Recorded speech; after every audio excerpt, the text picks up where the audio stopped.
Your mom presents. Previously on the Rob and Derek Show. So, speaking of Lake Michigan.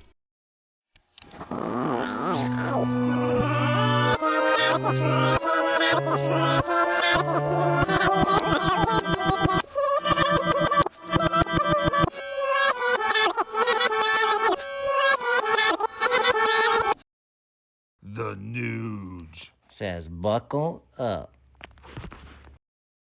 And of course, Detroit, Ted Nugent. Like, long before Ted Nugent solo, there was the Amboy Dukes, which he was the lead guitarist of. And their first hit was a psychedelic song. Journey to the Center of the Mind is the 1968 Amboy Duke song you'd want to check out if you want to hear a teenage Ted Nugent getting all psychedelic-y. And then, I mean, they made a lot of albums. They did a lot of playing. And this is back when everybody was 16 and 18. And by the time you're 20, you're already on your sixth album and running out of ideas. And you're basically used up.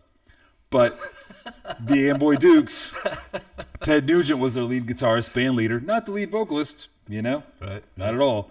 And then they became Ted Nugent and the Amboy Dukes and Ted Nugent's Amboy Dukes. At this time, you might hear Great White Buffalo, a very famous Ted Nugent song. That's on an Amboy Dukes album. But it's Ted Nugent and the Amboy Dukes by that time. And then it becomes Ted Nugent. Still, you got Derek St. Myers, the rhythm guitarist, doing most of the lead vocals like Stranglehold, things you know like that. Derek St. Holmes is the man's name, not Derek St. Meyer or whatever I said. I think my brain was slightly confusing him with Derek Mears, the large hairless fellow that played Jason Voorhees in the 2009 Friday the 13th remake. It's like Kenny Wade Shepherd Band, the guy's name, that ain't the guy you're hearing singing, which is totally okay, just unusual. And Ted Nugent did that forever. The second solo Ted Nugent album, after they dropped the Amboy Dukes thing, had Meatloaf on lead vocals for some songs. That would be Free For All. There's many different lead vocalists. Ted Nugent does lead vocals on a couple of them. All right. And then in the 80s, they made Damn Yankees, the super group with Ted Nugent and whoever from whatever band. Right. And that went on for years. And then he became Ted Nugent again.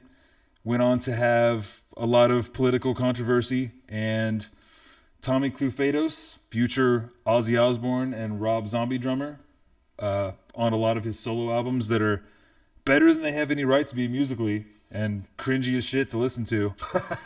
And there's your Michigan. Previously on the Rob and Derek Show.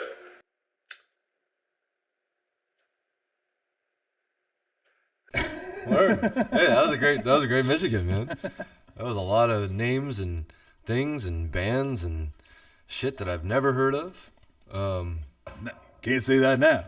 Yeah, Say yeah. that 5 minutes ago. Now I gotta go like get on my iTunes and search all this shit and listen to it, and you know, depending, I find that sometimes I hear something that you'll say and I'll go like track down some of these albums and then just be like, the fuck am I listening to? Why does he know? Right.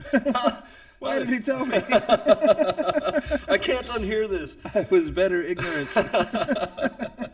It was bliss. It was bliss.